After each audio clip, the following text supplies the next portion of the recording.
Hi everyone, my name is Guang Gong from JSFunction Alpha Lab. I'm glad to have this opportunity to share this topic with you. As we know, because of the existence of many mitigations in Android, nowadays it's very difficult to remotely root Android devices. But today, I'll show you how I remotely root the toughest Android device, the Pixel phone. At the beginning of this talk, I want to introduce our team shortly. I'm the team leader of 360 Alpha Lab. Our main research fields are Android system security and Chrome browser security. We have found more than 300 vulnerabilities in Android system. We won the highest reward in the history of ASR program in 2017 because of the exploit chain introduced in this talk. We have won the highest reward in the history of all Google ERP program in 2019. We have also hacked different targets in different phone contests. A brief look at today's agenda. I'll first explain why Google Pixel phone is a tough target from two aspects: the price paid by vulnerability blocks and the results of mobile Pwning in last 3 years.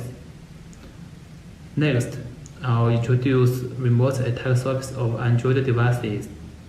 Then, I'll share my experience of pwning Android device 6 times in different competitions. Next, we'll overview the exploit chain named TiYunZong. It can remotely root a wide range of Qualcomm-based Android devices, including Pixel devices. After that, I'll detail the 3 vulnerabilities in the chain and how I chain these 3 vulnerabilities for exploitation without any RP. At the end of this presentation, I'll demonstrate how to get a reverse shell with root permission of a Pixel phone by accessing a malicious link in Android. Which is the most secure smartphone? It's an open question, and I think there is no standard answer. Android and iOS are the 2 most popular mobile operating systems in the world, and there are too many arguments about which one is most secure. There are different answers from different perspectives.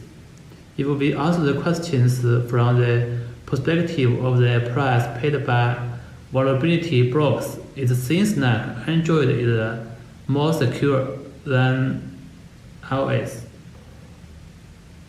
Zerodium pays up to $0.5 million for Android FCP zero-click exploit chain, which is higher than iOS FCP zero-click exploit chain. If we assume Android is more secure than iOS, the remaining question is, which is the most secure phones among Android phones? It's easier to answer than the previous one. Google Pixel phone often have more up-to-date OS versions, security patches, and vulnerability mitigations than other Android phones, which makes it more difficult to be attacked. As shown in table, the Pixel phone is the only device that was not pwned in mobile Pwning competitions in last 3 years. While iPhone was pwned 7 times in total.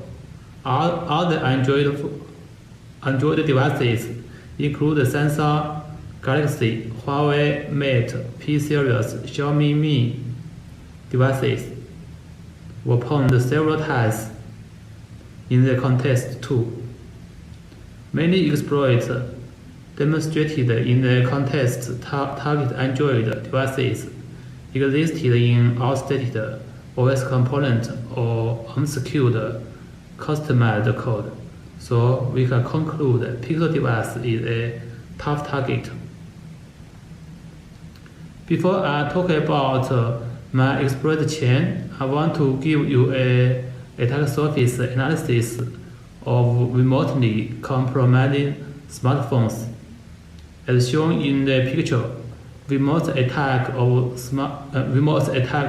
smartphones can be divided into two categories by attack vector: attack through internet and attacks through adjacent network. Normally speaking, attacks that exploit vulnerabilities in browsers, apps, and emails can be launched through internet more easily. Attacks that exploit vulnerabilities in NFC, Bluetooth, Wi-Fi, and baseband are mostly launched through adjacent network. Attacks from internet is more destructive than attacks from adjacent network, but the former often needs some interactions, such as clicking a URL, opening an email, or instant message. It's relatively easier to launch an attack from adjacent network without interaction than from internet. Broadband and Bluebond are amazing adjacent network attacks. It's hard to say which attack is more harmful between zero-click adjacent network attack and one-click internet deployable attack.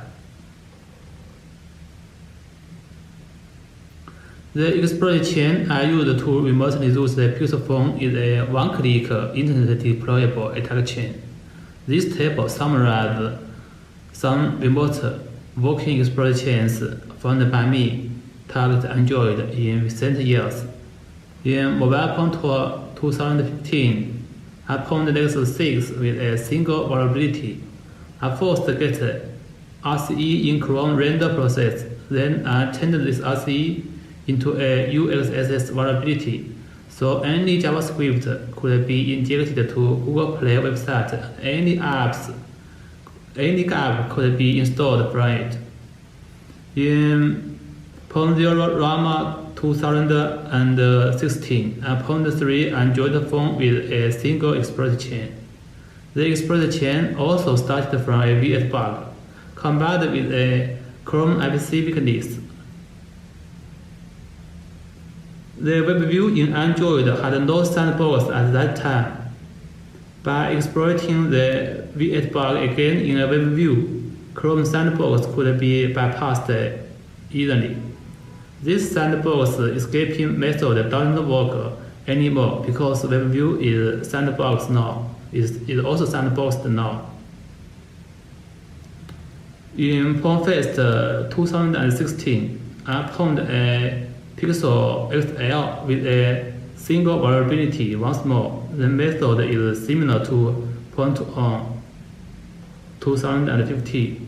After Pwngfest 2016, Google updated the remote apps installation features to prompt the user to enter their password, which makes this form of attack difficult, but it took more than a year for them to mitigate this kind of attack. As of Chrome 77, such isolation has been enabled on Android devices. It's nearly impossible to leverage the RCE to UXSS method. In Mobile Phone Tour 2017, I found a Galaxy S8 with 2 bugs, an OOB access bug in Samsung Internet Browser and a use of unmapped vulnerability in Samsung Exynos GR-Lock module. I can get a reverse shell with system user permission through this exploit chain. In 2018, I found a Pixel phone with 2 bugs. A V8 engine bug is used to get RCE in sandboxed render process. A bug in Android, the libgr-alloc module is used to escape from Chrome's sandbox. Together, this exploit chain can be used to inject arbitrary code into system server by accessing a malicious URL in Chrome. In 2019, I found episode 3 with 3 bugs. I named this exploit chain TiYunZong. So, what is TiYunZong? TiYunZong is from a very famous Chinese Kung Fu story, and these Kung Fu allow people to move upward swiftly and effortlessly as if clouds on the stairs. The exploit chain includes 3 bugs, which are just like the cloud stairs of TiYunZong. The exploit chain is composed of 3 bugs, 2 Chrome bugs and 1 Qualcomm KGSL driver bug. The attack vector is malicious links. Once victim accesses a web link controlled by the attacker can get a reverse shell with root permission of the attacked phone. This figure shows how to remotely get root permission with the exploit chain. First, an OOB access bug in V8 is exploited to achieve remote code execution in a Chrome render process. Render process runs in the SE Linux domain isolated app and is highly sandboxed. For example, it can't access the GPU driver directly. CVE 2019-10567 is a bug in Qualcomm GPU driver, but it can't be triggered directly from isolated app domain. In order to trigger this bug, we need to escape from isolated app domain with the help of CVE 2019-5870. Firstly, it is a use-after-free vulnerability in the media component. A compromised render process can trigger this vulnerability through Mojo code. By exploiting this bug, arbitrary code can be executed in Chrome privileged process. This process runs in the SE Linux domain untrusted app. It can access GPU driver. I'm going to detail how to exploit these 3 bugs separately. First, let me introduce the RCE vulnerability. This bug exists in the talk code of Chrome V8 JavaScript engine. V8, the code stub assembler, provides low-level primitive as a thin abstraction over assembly. V8 Tokyo is a V8 specific domain-specific language that is translated to code assembly, code stub assembly. In V8, many JavaScript built-in functions and objects are implemented by V8 Talk. This figure shows the build process of Talk code. If there is any bug in Talk code, it will be propagated to the generated CSS code and then to the generated snapshot file in the end. The snapshot file is embedded into Chrome to speed up the initialization of all built-in functionality in V8's heap. Before we talk about the RCE bug, we have to know the JSFunction memory layout first. JSFunction in Chrome V8 is the internal representation of function in JavaScript. The size of these objects in V8 is not fixed. It may contain the field prototype or initial map or not. The field prototype or initial map is the last field of JSFunction if it has. This is the field information of the function array. Has prototype slots means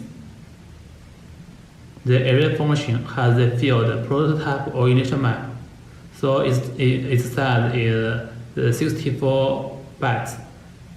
This is the field information of the function passInt.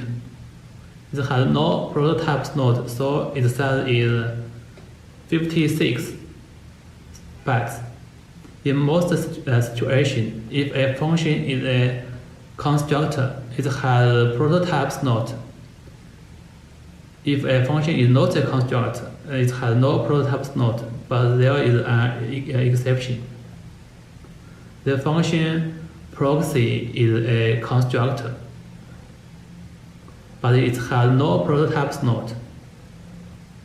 So the bug is here. The token macro get-derived map didn't check whether the argument new target contains prototype or initial map, and the access is directly, so it's an out-of-bound access.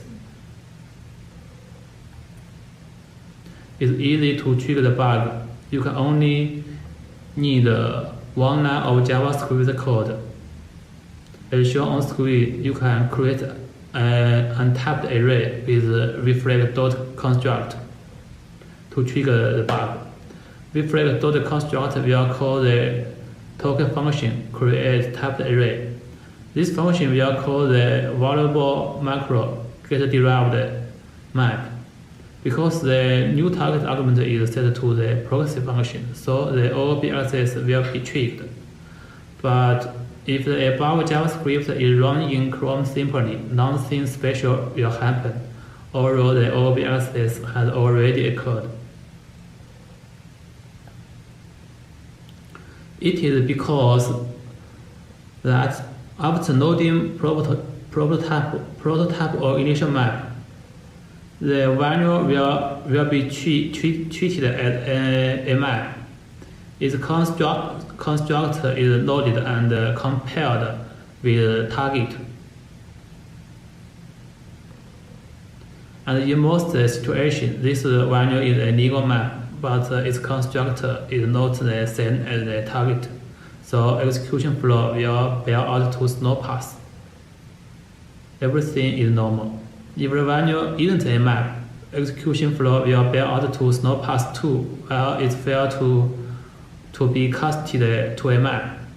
Because the snow pass will make OOB access useless. To exploit this bug, the execution flow must return a map in fast path. So here is the exploit strategy of this bug. First, we have to free the object below the proxy function.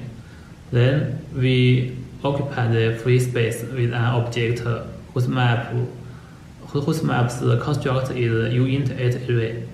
We name this map x, and then drop all reference to map x, so the garbage collect will mark the map x as garbage and will sweep it in scheduled sweep task. Then we trigger the OOB access bug before map x gets swept by GC, so the variable get-derived map won't bear out to the snow path.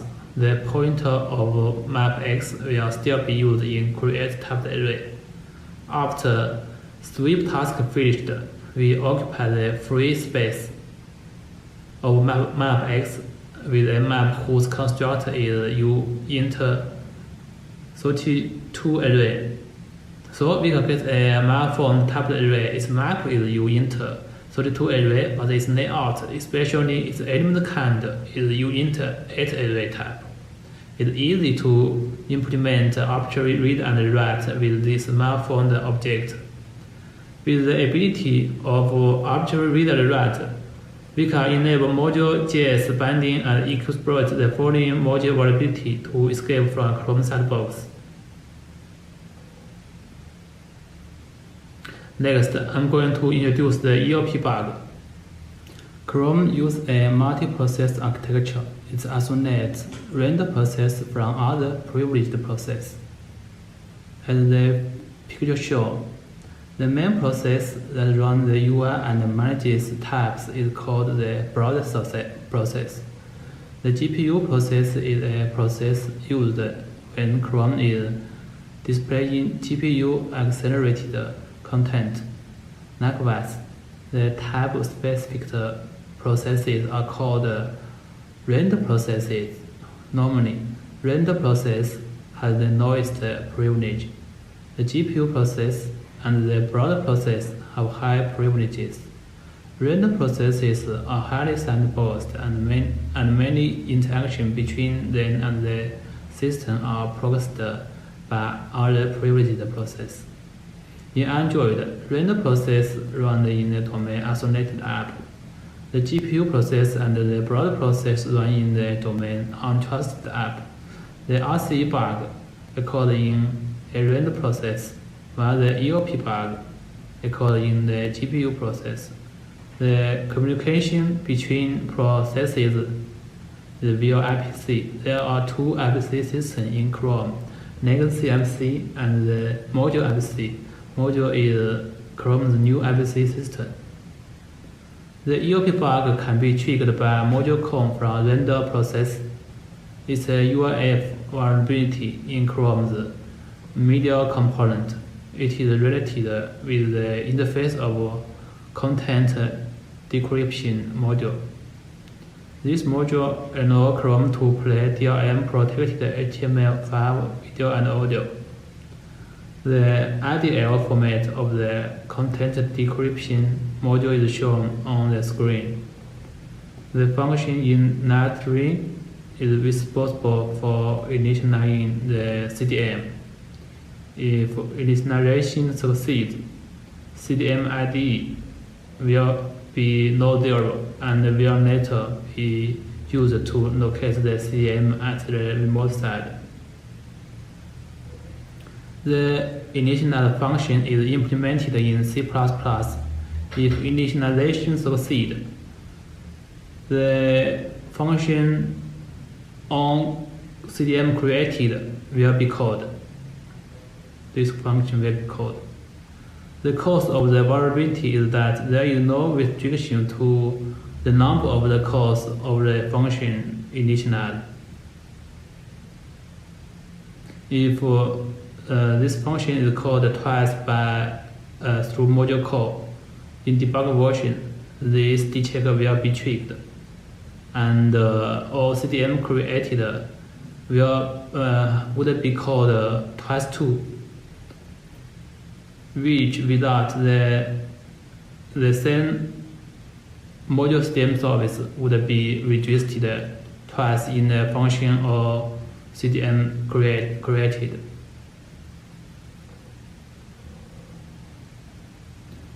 In the function register CDM, two CDM IDs would be mapped to the same module CDM service in line 4. When module CDM service was destructed, only one CDM ID was unregistered and removed from the map CDM services. The other CDM ID was mapped to a dangling point.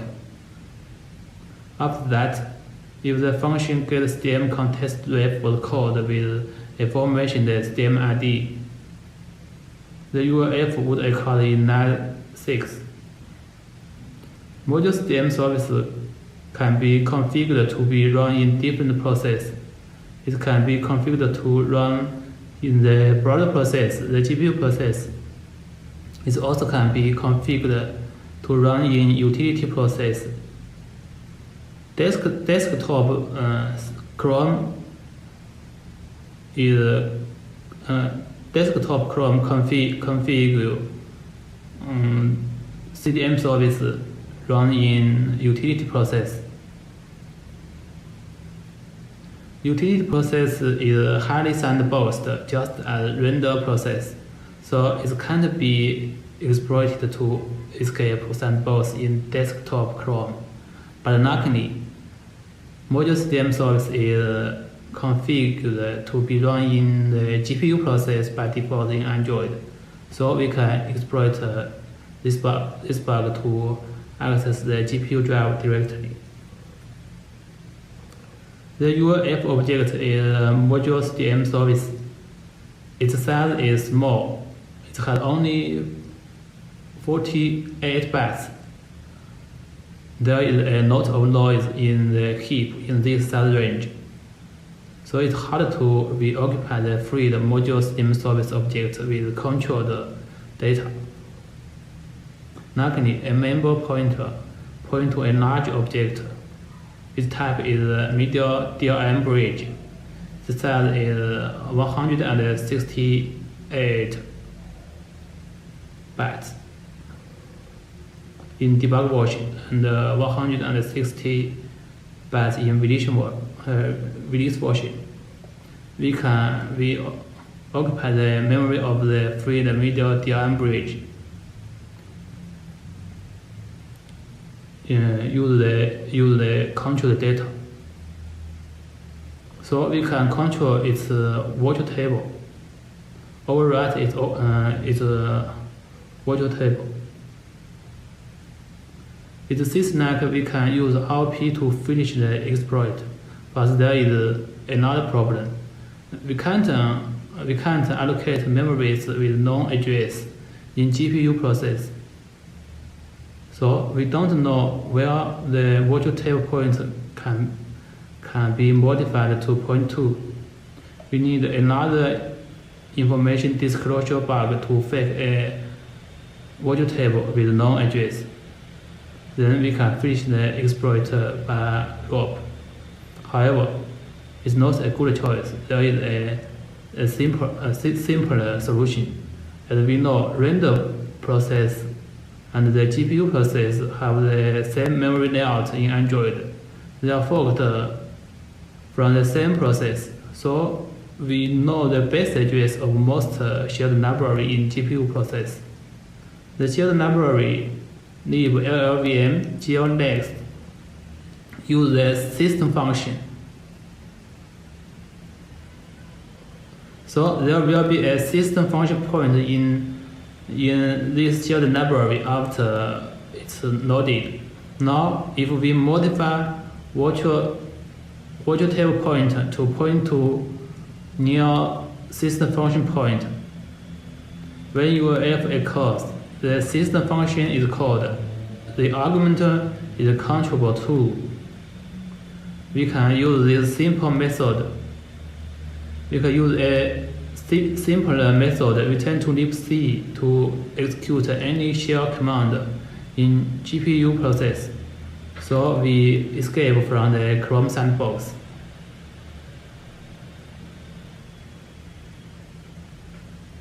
Next, I'm going to introduce the root vulnerability. The Google Pixel phone has an Adreno GPU. It uses KGSL driver developed by Qualcomm. The picture shows the architecture of KGSL driver. Apps can create Adreno contexts with different priorities. Normally, there are 4 context priorities: 0, 1, 2, and 3. 0 denotes the highest priority, and 3 denotes the lowest priority. Each Adreno context is bound to a ring buffer, depending on its priority. Because Adreno contexts have 4 priority, there are 4 ring buffers relatively. There are RB0, RB2, RB3, and RB4. Similar as CPU has different privilege levels, GPU can run in different modes. Adreno GPU can run in two modes, privileged mode and unprivileged mode. Some pages and registers can only be accessed or modified in privileged mode. After an app creates an Adreno context, the app can send the GPU command to the context by our control. Each context has a command queue. The received GPU commands are queued. The dispatcher is the core module in KGSL. It runs in a separate kernel thread. The Google Pixel phone has an Adreno GPU. It uses the KGSL driver developed by Qualcomm. The picture shows the architecture of KGSL driver. Apps can create Adreno contexts with different priorities.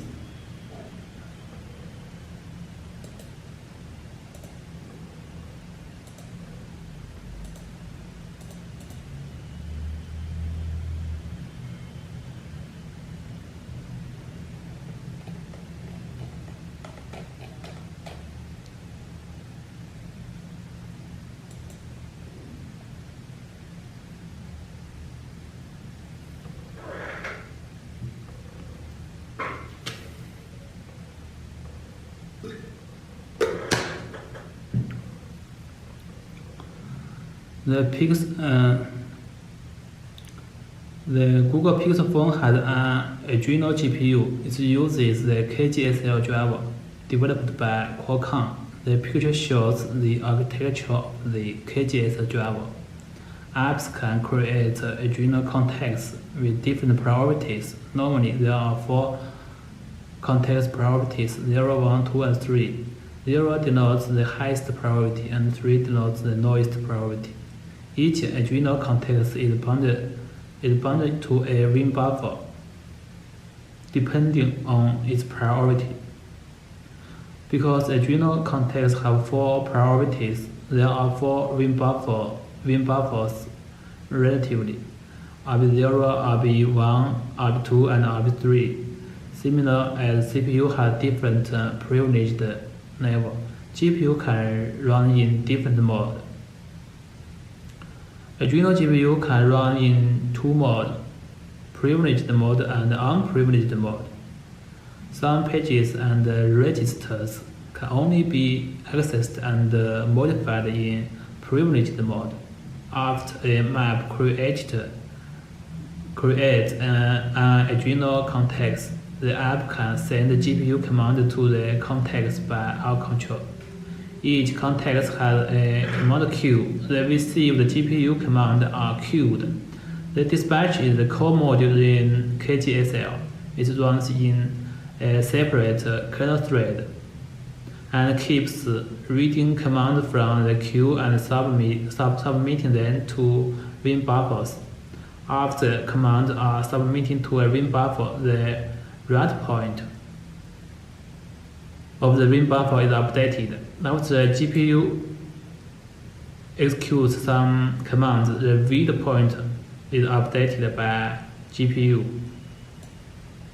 Every context uses different page tables, but some pages are mapped globally to all contexts.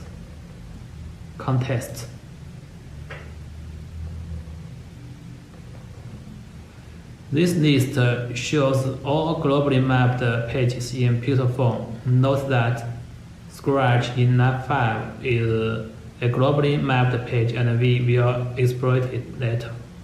Some pages in this list are not only mapped by GPU, but also can be modified by CPU. Scratch is one of these kind of page.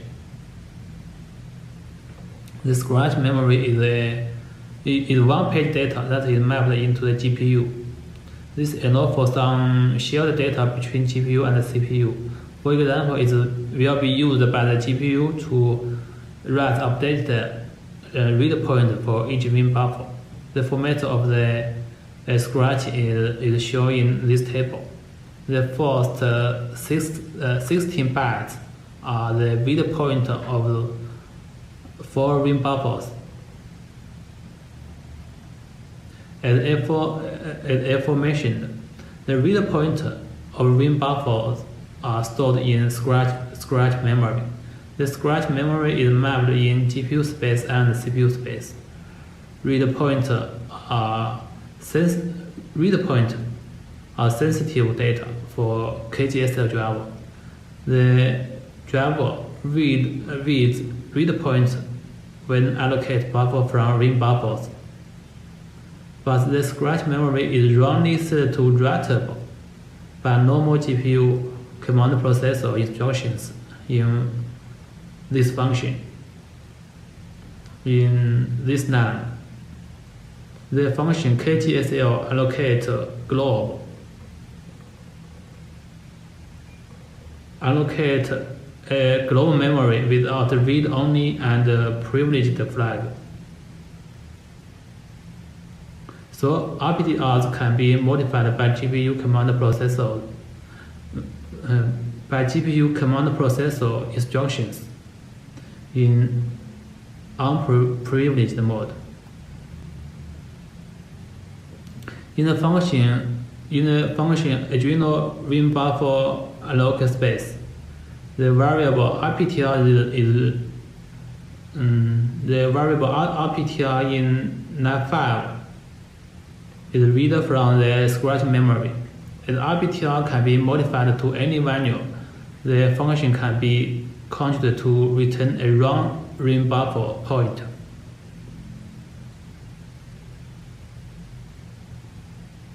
As a result, we can overwrite the exist command processor instructions and inject initial command processor instructions into ring buffer to execute.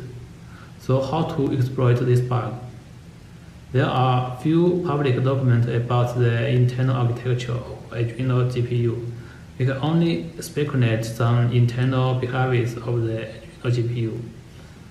RPTRs in the scratch memory are updated by the GPU, but it seems that they are just shadows of the real read point used by the GPU to fetch instructions.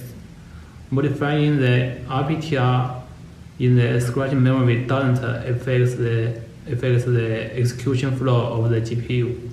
Luckily, it affects the kernel allocation space from ring buffers. RPTR points to the next instruction, which will be executed by the GPU, and WPTU write point, and the write point point to the start of free space of a ring buffer. There are two scenarios of the position of read PTR and write PTR. Read PTR less than or equal write PTR, or read PTR larger than write PTR. When read point is less than or equal to write point, if there is enough space from write point to the end of the ring buffer, allocating is simple. We just need to advance write point and return the original write point. If there isn't enough space towards the end of the ring buffer, we have to look for space from the beginning of the ring buffer up to the read point. If there is enough space, advance write point from the beginning of the ring buffer. Otherwise, the allocation will fail. When read point is larger than write point, if there is enough space from write point to read point, we just need to advance the write point and return the original write point. Otherwise, the allocation will fail. Read point in scratch buffer can be set to any value by normal GPU instruction because of the bug, so we can fool the allocation function. As shown on screen, assume that after GPU executing some instructions, RPTR is less than WPTR. A request of allocating a large space from ring buffer is issued. Because of the space at the beginning and the end is small, the request will fail. If we modify RPTR in scratch memory, for example, advance is near WPTR, then some space will wrongly marked as free. At this moment, if another request of allocating a large space from ring buffer is issued, it will succeed. But some existing command processor instructions will be overwritten. The Adreno GPU will execute instructions still from the original architecture, resulting in executing unaligned instructions. It means executing from the middle of an instruction. Treat some data of the instruction as opcode, so it's possible to inject arbitrary command process instructions into ring buffer if we can write arbitrary data to ring buffer. When GPU instructions are dispatched to ring buffer, CP indirect buffer prefetcher instructions are inserted into ring buffer by KGS driver. GPU instructions provided in user mode are in indirect buffers. They are not copied into ring buffer directly. The execution flow will jump to indirect buffer when CP indirect buffer prefetcher instruction is executed. It's difficult to write arbitrary code into ring buffer. Luckily, we found another bug in user profiling command. User profiling command is used to read GPU tickets at the start and the end of a GPU command.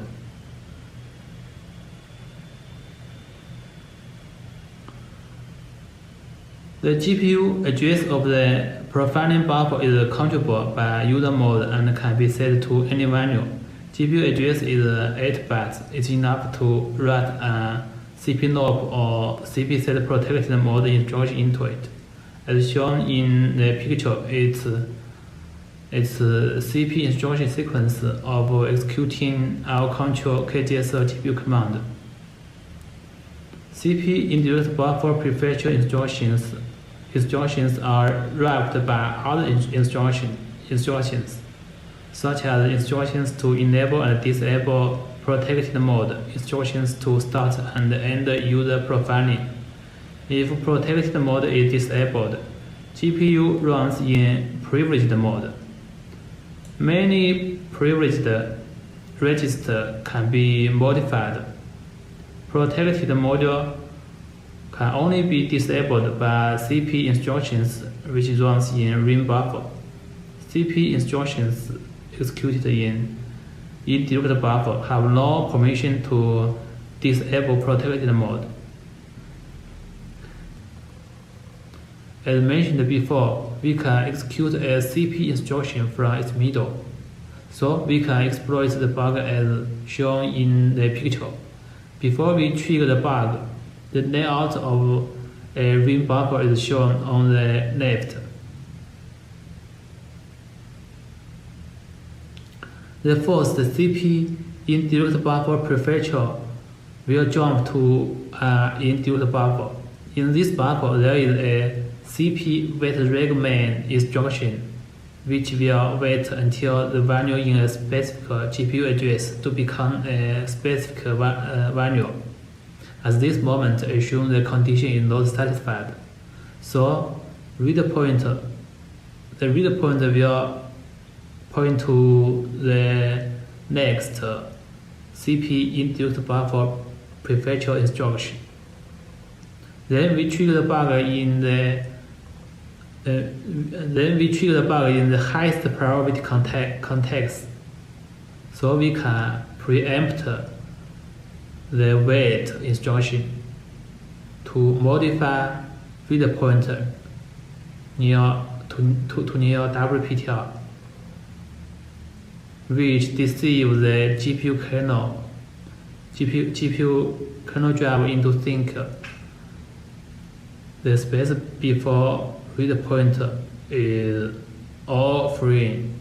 Then we execute our control KGSL GPU command 2 times to overwrite the ring buffer as shown in the middle. The GPU address of the second and the fourth user profiling command are carefully designed as a CP loop instruction and a CP protected mode instruction. If the wait condition is satisfied at this moment, after executing some prefetched instructions, cp-lob instruction will be executed as shown on right. cp-lob instruction will lob all the instructions until the cp sets protected mode.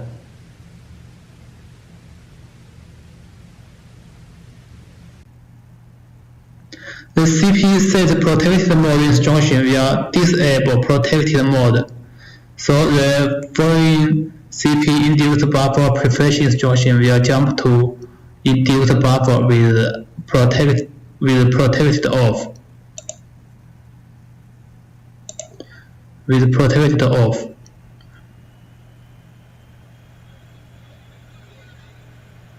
Now we can change TTBR to any value by instructions in induced buffer.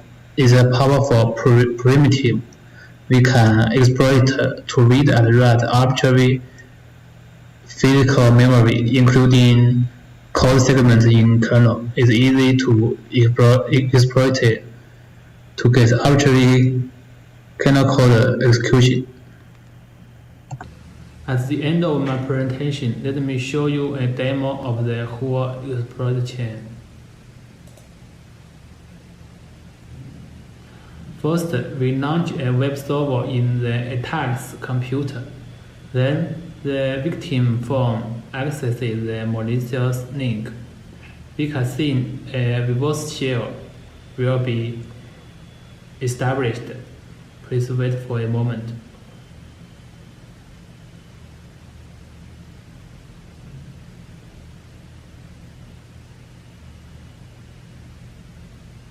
Okay, we get a reverse shell. Then the attacker can execute the downloaded binary file to exploit the root vulnerability to get a root shell. We run the root exploit. You can see we have root permission. And the SE Linux is disabled. A short conclusion. In this presentation, I first explained why Google Pixel phone is one of the most secure smartphones. Then I introduced the remote attack service of Android phone and 6 Android exploit chain found by me over recent years. After that, we overviewed the exploit chain which can remotely root the modern Android devices, include Google Pixel phones. At last, detailed 3 vulnerabilities in the chain and how I exploited them. Okay, that's all for my talk. Thanks for your listening. Any questions? Okay. Hello.